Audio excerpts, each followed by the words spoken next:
Vendu à plus de 50 000 exemplaires depuis sa première édition, c'était en 2011. Le Tout Politique revient, le Tout Politique 2021 revient dans une version 100% actualisée, revue, rénovée, 100% de surprise au cœur de la classe politique grâce à l'auteur du livre, le généalogiste Jean-Louis Bocarno. Jean-Louis Bocarno, bonjour. Bonjour Martial. Merci d'être avec nous sur ce studio de TV Liberté. Le principe du livre, c'est de mieux connaître nos politiques et aussi de mieux saisir leur mode de fonctionnement à partir de recherches longues et passionnantes, celles d'un généalogiste. Oui, complètement. Je suis tombé dans 3 marmites de passion dès mon jeune âge. L'écriture, à 5, 6 ans, 7 ans, la généalogie à 11 ans. Et j'ai été bercé dans toute mon enfance par un grand-père qui m'a plus ou moins élevé, qui était élu régional. Donc je conjugue mes 3 passions. Et je conjugue mes 3 passions dans ce livre. Et c'est vrai que c'est la 3e fois, 2011, 2017 et 2022, qu'en amont d'élections présidentielles, je visite les généalogies de ceux et de celles qui nous gouvernent ou qui aspirent à nous gouverner. Alors avant d'entrer dans le détail et de feuilleter la galerie des personnalités proposées, arrêtons-nous sur la notion de cousinage. En regardant les ancêtres de tous ces politiques, on découvre fatalement que plusieurs ont des racines communes. Alors je vous ai pris un cas très précis, François Hollande, avec comme cousin Michel Sapin, mais aussi Nicolas Hulot, François Baroin, Brigitte Bardot, Florian Philippot. 14 cousins. Thibault CGT, Bernadette Chirac, Nicolas Hulot, Marion Maréchal Le Pen. Il est cousin de tout le monde, Hollande. Il est cousin même de certains people comme Geneviève de Fontenay, Jean-Pierre Foucault, etc., etc. Hollande, homme de consensus, est cousin de tout le monde. Édouard Philippe, homme aussi réputé consensuel, est cousin de beaucoup. Il est cousin, entre autres, d'Éric Drouet, l'ancien leader des Gilets jaunes, qui avait refusé l'invitation de son cousin à Matignon en son temps.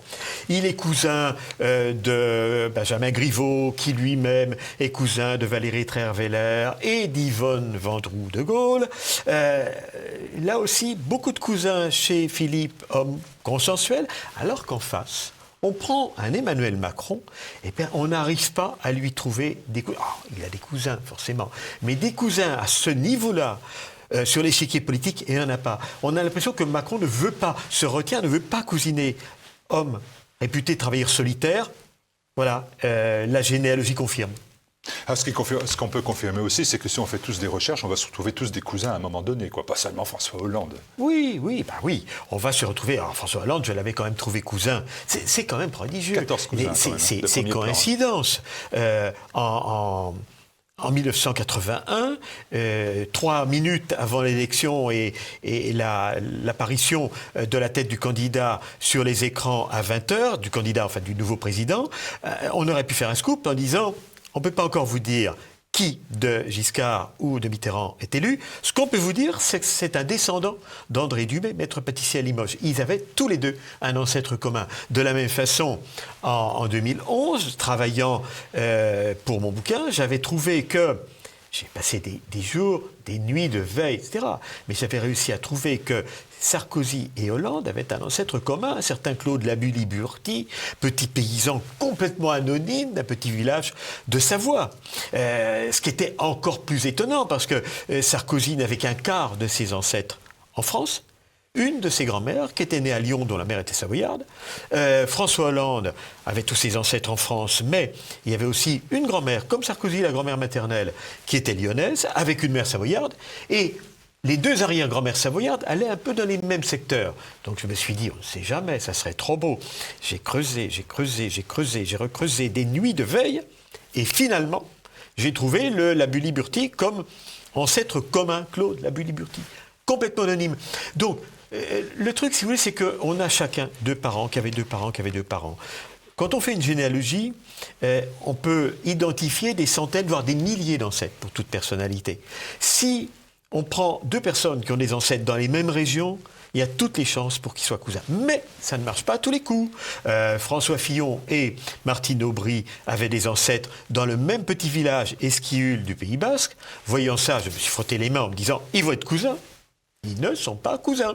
À côté de ça, Marine Le Pen, elle a des ancêtres en Bretagne, évidemment, mais dans d'autres régions, dans l'Aveyron, etc. Et puis aussi en Suisse et à Malte. Elle descend des Micallef de Malte. Micallef à Malte, c'est le Dupont français.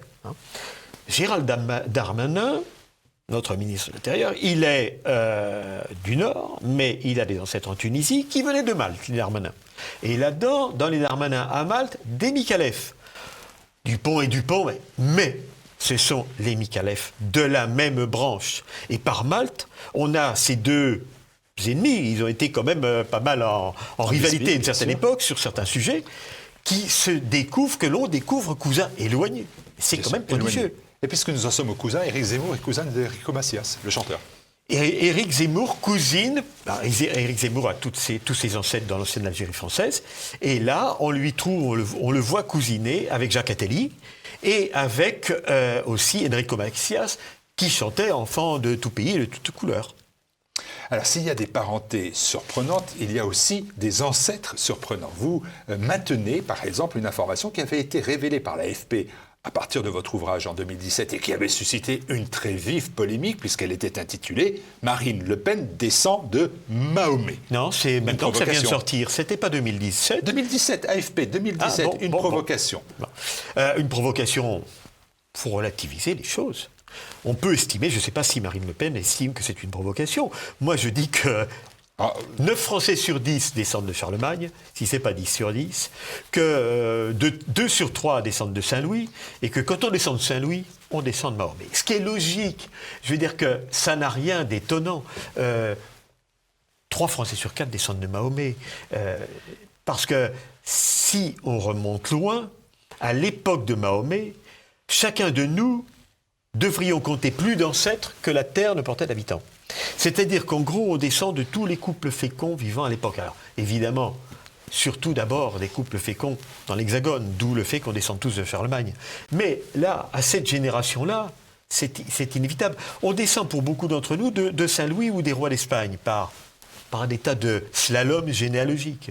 Et quand on descend des rois d'Espagne, quand on remonte très loin, on voit que ces rois d'Espagne descendaient de différents brassages entre des familles qui tenaient le haut du pavé en Espagne et qui se mariaient forcément avec, pour des raisons, souvent des amours de raison, des mariages de raison, etc., mais qui se mariaient avec des descendants de la communauté musulmane importante qui tenait l'Espagne à l'époque. C'est inévitable. Vous aviez des brassages de ce type-là. Voilà, donc quand on descend des rois d'Espagne, on descend de Mahomet. Jean-Louis Bocarno, quand on dit que la candidate de la droite nationale, nationaliste, a 49 générations entre elle et le prophète, on sait bien que c'est une provocation et que ça a d'ailleurs remis en cause votre crédibilité pour la première fois. De toute façon, dès que dans le monde de la généalogie, on fait état de descendance, de ses ascendances mahométanes, vous avez le 10e de la classe généalogique qui vous tombe dessus, en disant mais quand même, voilà, les faits sont là. Et c'est tellement banal, tellement évident et tellement inévitable. Il faut relativiser. Alors, puisque nous en sommes à une période de campagne présidentielle, je vous propose de nous intéresser Oui, aux candidats et de poursuivre. Donc, on a évoqué... Vous savez, moi, je suis dans ma bulle. Oui, je sais qu'il y a des élections et mon éditeur me le rappelle régulièrement. Donc, on a voté, voilà. On a évoqué, Éric Zemmour, on n'a pas encore voté, et Marine Le Pen. Est-ce qu'on peut évoquer... Est-ce que vous voulez un temps de parole égal ? Non, on n'a pas besoin de ça ici. Je ne sais pas me limiter. Mais Emmanuel Macron, Emmanuel Macron, vous l'écrivez, vous le dites. Et il a une généalogie très intéressante. Oui, mais enfin, c'est l'ancêtre d'un dealer. Non, l'ancêtre, non, le descendant. C'est le descendant, d'un dealer. Son ancêtre était un dealer. Oui, non, alors, quand on fait sa généalogie, qu'est-ce qu'on trouve ? On trouve qu'il y a des ancêtres dans plusieurs régions, beaucoup dans la Somme. Il est né à Amiens, c'est logique. Beaucoup en Bigorre et dans le Gard par sa grand-mère, sa chère grand-mère qui s'est beaucoup occupée de lui, qui était une petite fille d'un ancien valet de chambre. On dit illettré, non, pas illettré, mais qui avait bien réussi. Ensuite, il est parti en chemin de fer. Mais qui était devenue directrice d'école. Bon. On lui trouve aussi un ancêtre anglais qui était venu se battre comme soldat anglais en 14, et qui ensuite a fondé une famille en France, puis est reparti refonder une autre à Bristol, d'où il venait, et a laissé la famille en plan.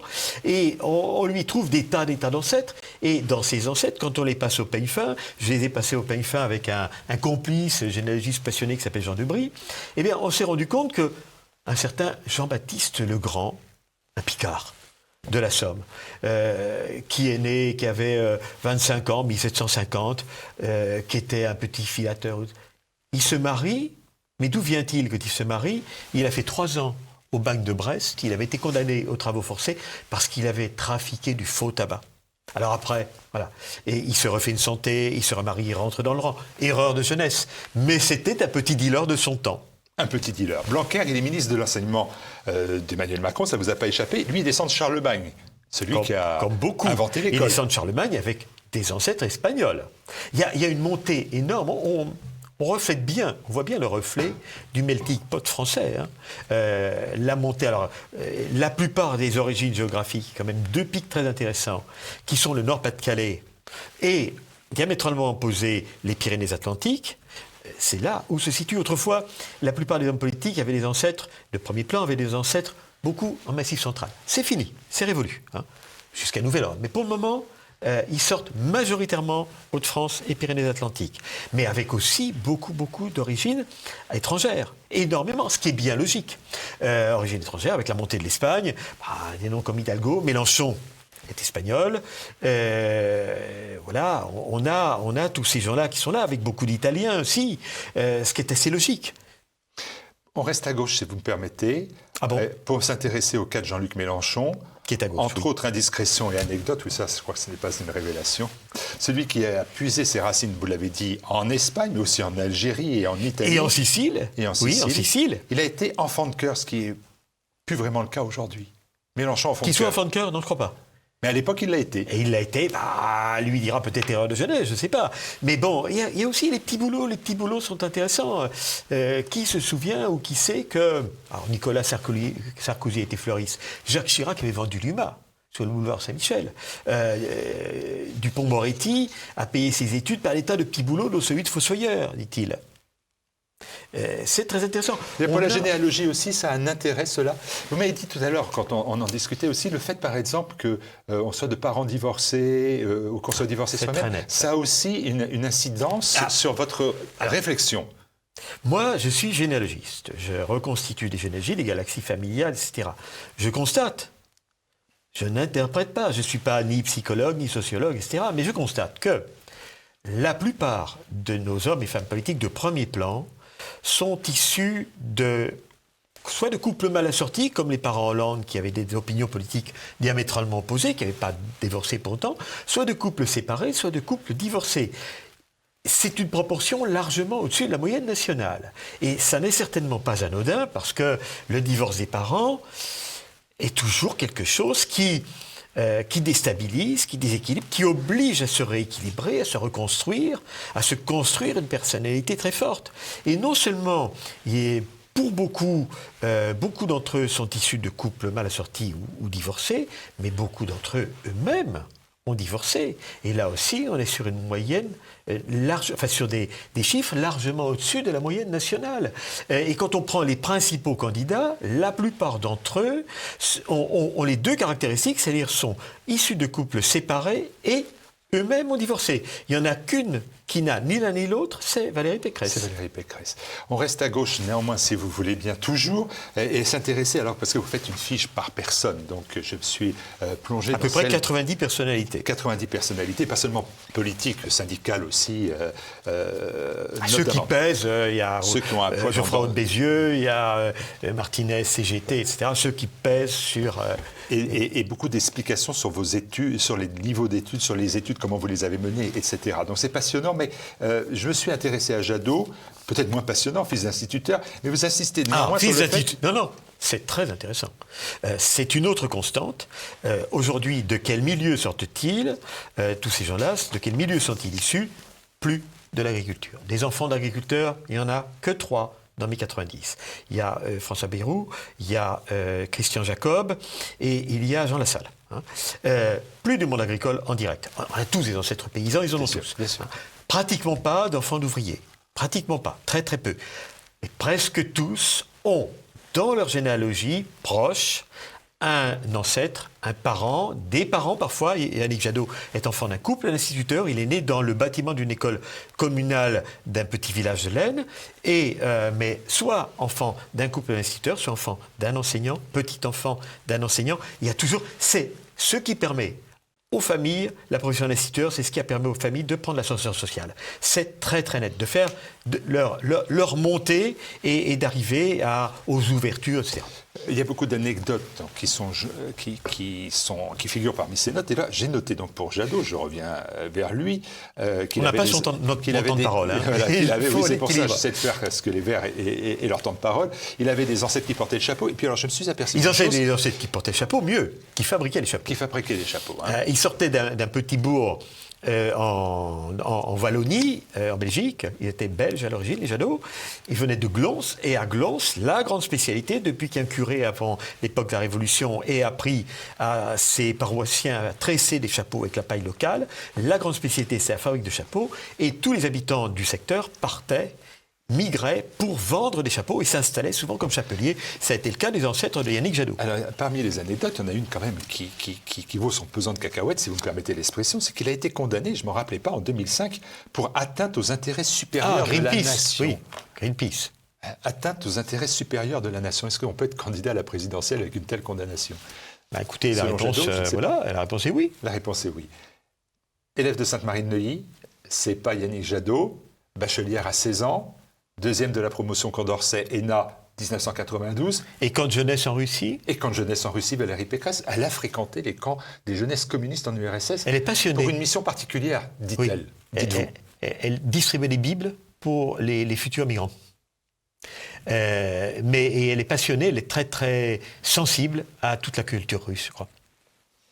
Vous passez l'enquête... Mais Pécresse, Valérie Pécresse, descend d'une famille de marcheurs. Ses ancêtres étaient marcheurs.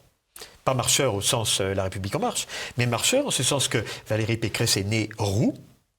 Les Roux sont originaires du Mercantour, de la Haute-Vallée du Var, etc., des pays préalpins.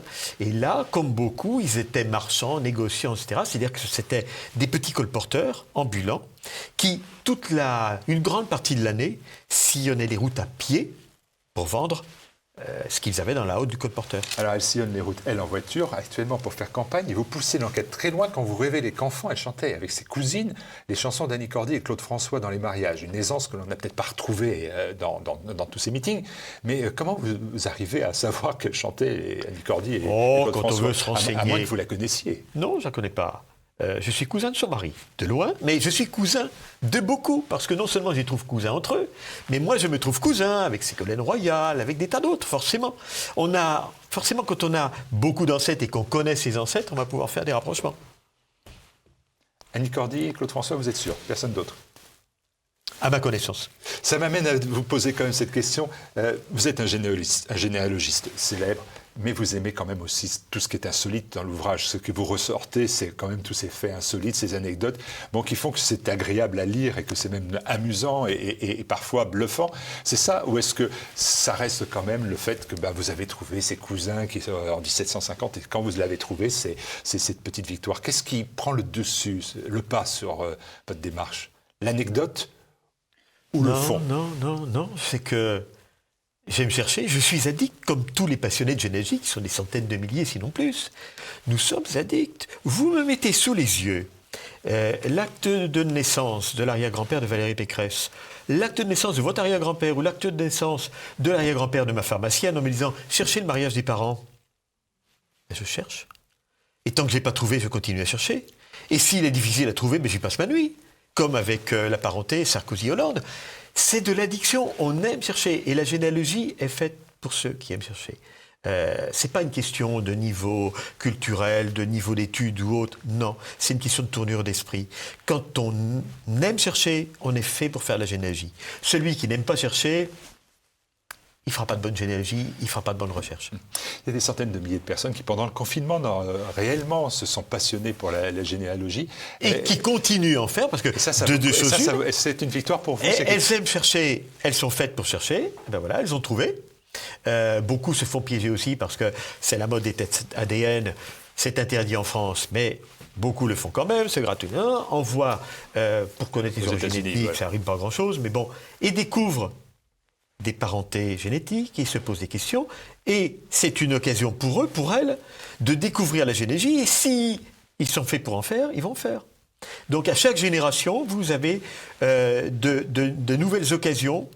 La société ou l'évolution offre de nouvelles occasions pour découvrir la généalogie. Il y a encore des tas de gens qui n'ont pas découvert et qui vont la découvrir. Le regard, j'ai dit bienveillant tout à l'heure, mais dit non, pas bienveillant. Le regard que vous portez sur le clan politique, sur la classe politique, sur les personnes dont j'essaie la classe politique. D'étudier un peu l'environnement familial. Mais à force de les connaître et de sortir toutes ces anecdotes, on finit par les... Vous voulez que je dise que ça me rend sympathique, je le dis. Mais oui, je me demande si c'est pas comme... J'ai dit la chanson de Maurice Chevalier, c'est-à-dire, ils ont, quelles que soient leurs erreurs, quels que soient leurs échecs et leurs mensonges, tout ça, ça fait d'excellents Français, finalement. Ça fait des Français, ça fait des humains. Ça les humanise. Ces personnalités qu'on voit devant les caméras, qu'on voit en meeting, en campagne, etc., qui parfois semblent des arrivistes forcenés, etc. Non. L'approche généalogique, l'approche familiale, etc., permet souvent de comprendre le pourquoi de leurs engagements, de leurs choix, permet de comprendre comment ils se sont construits, permet de voir leurs ancêtres qui leur ont légué toujours un héritage qu'ils ont récupéré, à partir duquel ils ont progressé, etc. Ça les humanise, et connaître leurs ancêtres, savoir qu'ils ont des ancêtres qui étaient des ancêtres souvent comme les miens, comme les vôtres. Voilà, on ne les voit plus de la même façon. Et je dirais non seulement ça les humanise, mais ça les rend plutôt sympathiques. Il n'y en a pas beaucoup, bien souvent. Au départ, je vois quelqu'un qui émerge, je me dis « Oh, celui-là, arrivisme, etc. » Non, il est rare qu'à partir du moment où je m'intéresse à l'environnement généalogique, je continue à les voir comme ça. Est-ce que cet ouvrage n'a pas un rôle politique? Il arrive toujours avant la présidentielle. Et vous savez, dans la chanson de Maurice Chevalier, tout ça, ça fait d'excellents Français. Il y a la dernière strophe, les derniers mots sont importants parce qu'il dit, finalement, il dit ça. Il dit, la plupart des Français, ils n'étaient pas d'accord en politique. Ils n'étaient pas du même avis en politique. Ils le chantent d'ailleurs. Hein. Il dit, mais au final, et on est en 39 hein, quand il chante cela, ils sont tous d'accord, quel que soit leur sort, ils désirent tous désormais qu'on leur foute une bonne fois la paix. Qu'on leur foute la paix. Est-ce que finalement, c'est pas ce que vous dites aux Français, vous vous séparez de la classe politique, mais regardez-la, et finalement, elle est attendrissante, elle est sympathique, vous avez utilisé le terme, elle est humaine, elle mérite qu'on s'intéresse à elle. C'est ça le message, ou je me trompe? Mon éditeur a trouvé le slogan « à lire avant d'élire ». Eh bien, je pense que ça éclaire, et qu'il faut élire, il faut voter. Qu'aujourd'hui, justement, c'est peut-être pas qu'on veut qu'on nous foute la paix, mais qu'on oublie un peu de voter. Donc, oui, s'il y a un message, mais encore une fois, je ne suis qu'un généalogiste. Et je veux me cantonner dans mon précaré. Et on va rester sur les origines, les cousinages, les personnalités. En fait, la face cachée de nos politiques, c'est le tout politique 2022. Il est en vente sur le site tvliberté.com dans notre boutique officielle. Vous pouvez l'acheter, c'est passionnant et on peut le lire. Il y a 89 thème 89 on lit en picorant. Hein, donc on peut lire en picorant. J'ai toujours conçu mes livres pour être lu en picorant. Voilà. Mais tout le monde y est. Merci beaucoup Jean-Louis Bocarno. Merci beaucoup, merci à lui.